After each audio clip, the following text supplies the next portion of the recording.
नमस्कार, आदाब, सत श्री अकाल। लाइव नेशन 7 में आपका स्वागत है। मैं शादाब मलिक। बिहार लोक सेवा आयोग 68वीं पीटी की परीक्षा 12 फरवरी को होनी है, मगर इस 12 फरवरी की परीक्षा में सवाल किस तरह के आएंगे, ये बड़ा सवाल बन गया है। क्योंकि जिस तरह से आयोग ने लगातार नई नई कहा जाए कि प्रयोग किए हैं, नए नए नियम बनाए हैं, उन सारी चीज़ों को अगर हम ध्यान में रखें तो 12 फरवरी को होने वाली परीक्षा एक तरह से छात्रों को परेशान कर रही है। अभ्यर्थियों के लिए एक कहा जाए कि कशमकश की स्थिति को पैदा कर रही है। इसमें ये जानना ज़रूरी है कि किस तरह का सवाल पूछने की संभावना नज़र आ रही है 12 फरवरी को। तो हम चर्चा करेंगे। हमारे साथ मौजूद हैं Sameer sir. Sir, live nation 7 में आपका स्वागत है। धन्यवाद। सर, हमें कम शब्दों में और ये जानना है कि बीपीएससी जो 12 फरवरी को 68 यानी 68वीं पीटी की परीक्षा लेगी, इसमें जो मौजूदा स्थिति है उससे क्या लग रहा है कि किस तरह के सवाल पूछे जा सकते हैं, अभ्यर्थी किस तरह के सवालों का अपना दिमाग बनाए? देखिए, चेयरमैन साहब का जो बार बार ट्वीट आ रहा है, तो उससे तो साफ झलक रहा है कि क्वेश्चन का स्तर अब पहले की तरह आसान नहीं होगा, और दूसरे शब्दों में कहें तो वन लाइनर नहीं रहेगा। अब लगता है कि सवाल का स्तर काफ़ी जैसो उच्च स्तरीय हो सकता है और आईएएस या उत्तर प्रदेश लोकसभा आयोग के लेवल का होगा।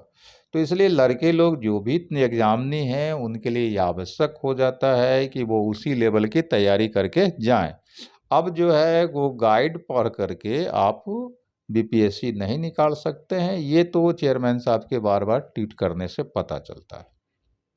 तो सर, ये तो बात सही है कि जो आपने कहा, मगर अब सवाल ये उठता है कि ये निर्णय बहुत जल्दी में लिया गया निर्णय है, क्योंकि जो छात्र पहले से तैयारी कर रहे हैं वो तो अब अगले 10 दिन में, 12 दिन में उस तरह की तैयारी को तो अपने चेंज नहीं कर सकते हैं।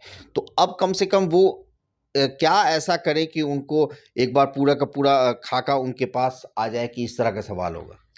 देखिए, जैसा कि आपको हम पहले भी कहा था कि इस संबंध में जो है हम अपने यूट्यूब चैनल जो हमारा समीर क्लासेज पटना है, उस पर जो है हम इस तरह का क्वेश्चन पर क्लास लेना शुरू कर दिया, और वो पर डे जो आपको ले भी रहे हैं, ताकि लड़कों को समझ में आ जाए कि इस तरह का क्वेश्चन संभव है। लेकिन जाहिर सी बात है कि 12 तारीख को जो एग्ज़ाम देंगे, तो प्रीवियस ईयर का सारा क्वेश्चन हम इतने कम दिनों में सॉल्व नहीं कर सकते, क्योंकि इसमें है कि हम 10 क्वेश्चन रोज बताते हैं और उसका वो आंसर क्यों होगा उसका विश्लेषण करके बता रहे हैं, तो इसलिए ज़्यादा टाइम लगता है।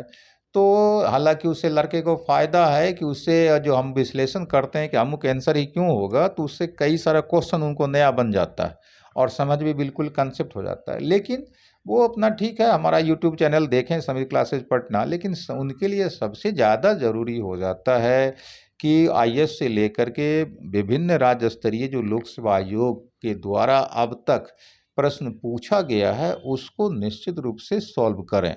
और हमको लगता है कि ये पहला प्रयोग करने जा रहा है बीपीएससी, मतलब आसान प्रश्न से कठिन प्रश्न की ओर।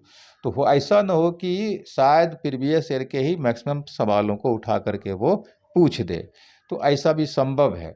तो इसलिए लाभ ज़्यादा मिलेगा लड़के को, क्योंकि अभी अगर हम लड़के को कह दें कि अमुक किताब इसके लिए पढ़ो, अमुक किताब पढ़ो, वो तो संभव नहीं है ना। तो आवश्यक यही, तो उनके लिए सबसे बेहतर यही होता है कि आईएएस से लेकर के उत्तर प्रदेश, राजस्थान, मध्य प्रदेश, जहाँ कहीं का भी एग्जाम हुआ है अब तक, उसमें जो जनरल स्टडी का प्रश्न पूछा गया है उसको लोग जैसो बार बार प्रैक्टिस कर लें, ये उनके हित में रहेगा। और बाकी जो लोग कहते हैं ये गाइड पढ़ लो, वो गाइड पढ़ लो, हमको लगता है वो उनके लिए हानिकर होगा। अब नया चीज़ कुछ नहीं पढ़ें, नया चीज़ अगर उनको पढ़ना है तो केवल करंट अफेयर्स पढ़ें, नेशनल और इंटरनेशनल से संबंधित और बिहार से संबंधित। और इसमें भी अब हम लोग क्या देख रहे हैं कि जो है गंभीरतापूर्वक विश्लेषण वाला कोई करंट अफेयर्स नहीं आ रहा। जैसे हम लोग मान लीजिए पढ़ते थे तो उस समय क्रॉनिकल आता था, पत्रिका दर्पण आता था, लोग उसी को पढ़ते थे। अब लड़के इतने फास्ट फूड नेचर के हो गए हैं कि अब दर्पण और क्रॉनिकल ना पढ़ करके वन लाइनर पढ़ते हैं करंट अफेयर्स में भी। तो थोड़ा सा अगर कहीं करंट अफेयर्स का क्वेश्चन घुमा दिया तो जो वन लाइनर आपको करंट अफेयर्स से पढ़ कर के तैयारी किए हैं, उनके लिए तो समस्या पैदा हो जाएगा। तो लेकिन अब टाइम नहीं है जो उनको कहा जाए क्रॉनिकल पढ़ो या दर्पण पढ़ो। तो हमारा समझ होगा कि अगर इस ढंग का कोई बुक्स पढ़ना है करंट अफेयर्स के लिए कि कम टाइम में वन लाइनर टाइप का ही पढ़ कर के कुछ मेरा काम चल जाए, तो हमारा सलाह होगा कि सबसे बेहतर इस संबंध में डॉक्टर रजनीश कुमार का बुक होगा। उनका इस बार नेशनल और इंटरनेशनल से संबंधित भी जो है करंट अफेयर्स आ गया है, और बिहार का तो उनका आता ही था। तो बिहार से संबंधित करंट अफेयर्स की तैयारी करना हो या फिर नेशनल या इंटरनेशनल करंट अफेयर्स की तैयारी हो, डॉक्टर रजनीश कुमार का जैसो ले लें और उससे वो तैयारी करें, ये उनके लिए फायदेमंद होगा। बहुत बहुत धन्यवाद। धन्यवाद। तो अब किस तरह के सवाल होंगे और उस सवाल को आप कैसे बना सकते हैं, ये समीर सर ने बताया, और अब देखना है कि आप उस पर कितना अमल करते हैं, क्योंकि अभी भी आपके पास 10 से 12 दिन का समय है। इस दिन का सही इस्तेमाल करें ताकि 12 फरवरी को होने वाली बीपीएससी 68वीं पीटी की परीक्षा में आप ज़्यादा से ज़्यादा नंबर ला सकें। इस तरह की खबरों के लिए बने रहे हमारे साथ, देखते हैं हमारा वीडियो। अगर अभी तक आप लोगों ने हमारे चैनल को सब्सक्राइब नहीं किया है तो ज़रूर सब्सक्राइब कर लें, साथ ही साथ ट्विटर हैंडल पर हमें फॉलो ज़रूर करें।